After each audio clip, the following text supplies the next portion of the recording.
Have you played Dragon Quest XI-S? Well, you should, because it's the best game ever. Here, let me lay it out for you. Part 1. The characters. The main character, aka the Luminary, aka Hero? That's dumb. He does have a real name, but it's only canon in Japan. Yusha.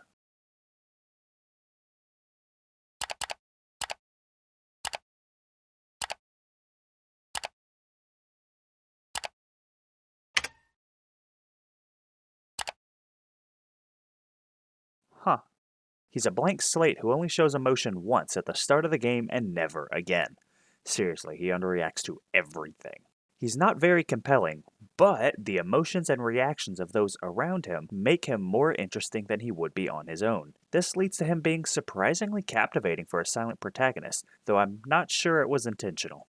Eric, he's gay, apparently. But don't take my word for it, or the game's for that matter. The fanbase has already made plenty of wonderful, family-friendly images that prove Eric is a bisexual icon.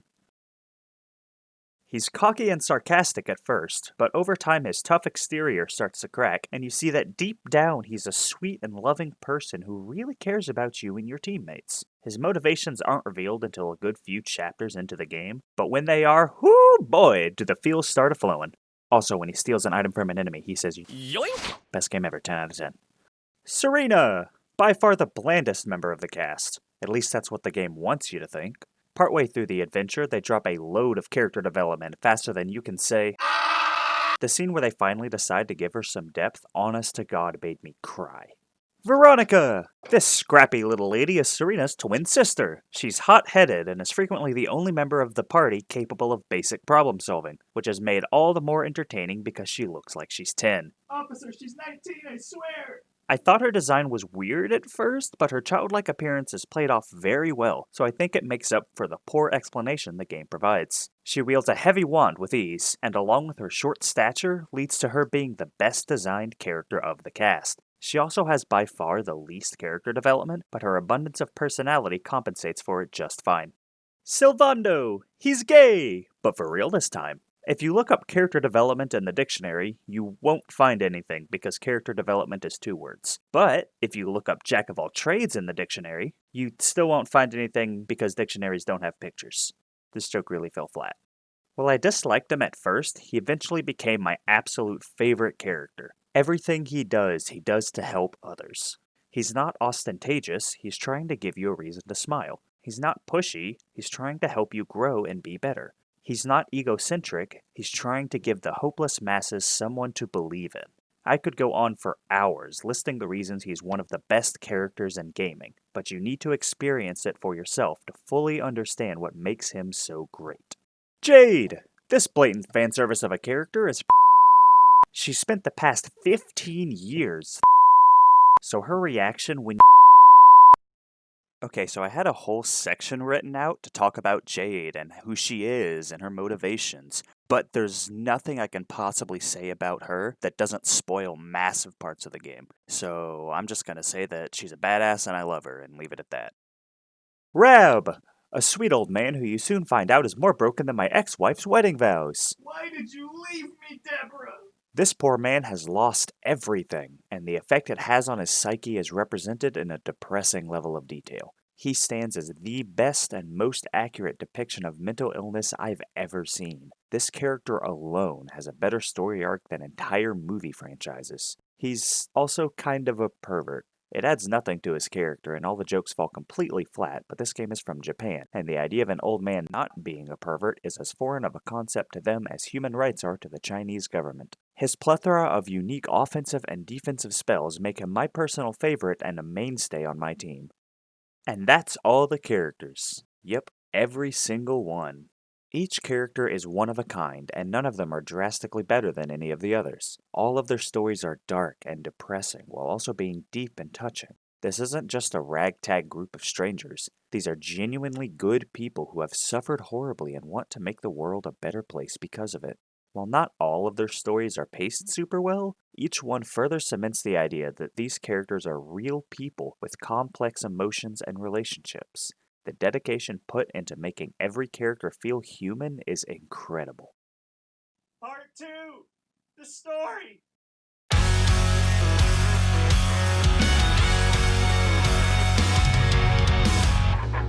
The game's out in cobblestone. Your future is yet to be known. Time to go and see the king. He throws you in the dungeon, 'cause he thinks you'll bring the end. You're 16, you've got to find your way. Got a new friend, gotta run from the guards today. Thank God you're not on your own, you've got this guy. You're 16 on the run, your destiny is not. You better be prepared to die.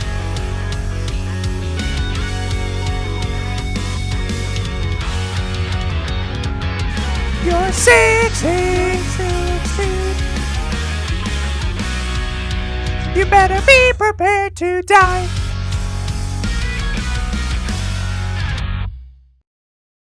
In all seriousness, this game has the best story I've ever seen, TV and movies included. Every single chapter has at least one deeply emotional scene.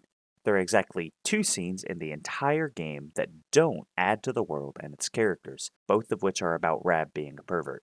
This is the first and only game that has made me cry, several times at that. I would love to tell you more, but I don't want to spoil all the twists and turns the story has to offer, so you're just going to have to take my word for it.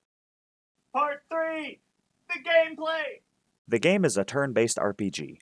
But James, is it a modern RPG like Persona 5? Or is it an old school RPG like Final Fantasy? Well, both. The game lets you pick between 2 options, 3D mode or 2D mode, or as I like to call them, good and archaic.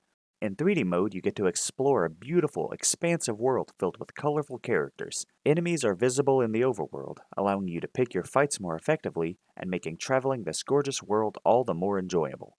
In 2D mode, you get to look at this for 60 plus hours. There are also random encounters, which are always a bad thing. 3D is far better and stands out as the ideal way to play. Plus, there's about 3 hours of side quests that force you into 2D mode to complete them, and just that was more than enough for me. Regardless of which mode you pick, the core battle system is still excellent. Because of the vast customization provided to you, no 2 people's parties will be exactly the same. That is until the end game where you have everything unlocked. This game's main gimmick, pet powers, is handled very well. There are almost 50 of these things, and most of them are useful in one way or another.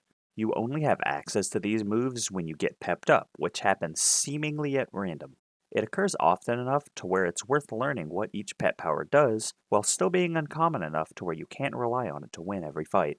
This way of handling super moves is nearly perfect, with the only problem being that Serena has a harder time pepping up than the rest of the cast. Part 4, the presentation. Just look at this, man. It's genuinely amazing that this can run on a Switch. The entire game is absolutely gorgeous. The character designs are unique and interesting while still feeling like they naturally fit within this world. Any character with even the slightest bit of relevance is given their own unique design. Now comes my main gripe with the game, the enemy design. There are only about 100 original monsters. The remaining 600 or so enemies are all recolors. This is unacceptable, and by far my least favorite trend in RPGs. At least the designs we do have are great. The same cannot be said for the bosses. There are almost as many bad boss designs as there are good, with the post-game final boss being genuinely atrocious. Seriously, this game puts Street Fighter V to shame. The music is also one of the game's weak points. There are some genuinely great tracks, but they are far outnumbered by the many forgettable songs that you'll be hearing on repeat for hours. None of them are bad, but they really start to get old after just a few dozen hours. That is, unless you download the free DLC that lets you switch the soundtrack to that of Dragon Quest VIII. And let me tell you something, this shit slaps. I suggest you play with the Dragon Quest XI music until you get tired of it, then switch it on over. Plus, the DLC includes a bunch of free costumes, so there's no reason not to download it. Overall, the presentation is excellent, with a few glaring flaws. Part 5, it's a fight of hating. Like I said at the beginning, Dragon Quest XI's is phenomenal. The game is beautiful, the designs are top-notch, at least most of them. The world is expansive yet dense, the battle system is fun, the story is unparalleled, and the characters are unique and interesting. All of these are cranked up to 11, if you choose to play the post-game, which will nearly double your playtime. Dragon Quest XI's gets an outstanding 9 out of 10. Playing through it again for this video made the game's flaws stand out a bit more than they did in my original playthrough, but none of them are so severe that they ruin the experience. I highly suggest everyone give this game a shot, even if you're not a fan of RPGs. Just do yourself a favor and don't bother with the 2D mode. Also, the game comes out on literally everything else December 4th, so you have no excuse not to play it. I hope you enjoyed the video. I've been working on this for almost 3 months now, so it feels really good to finally get it out there. If you could, drop a like, subscribe, and share this video with your friends. Let me know what you liked and what I could have done better down in the comments. Thanks for watching.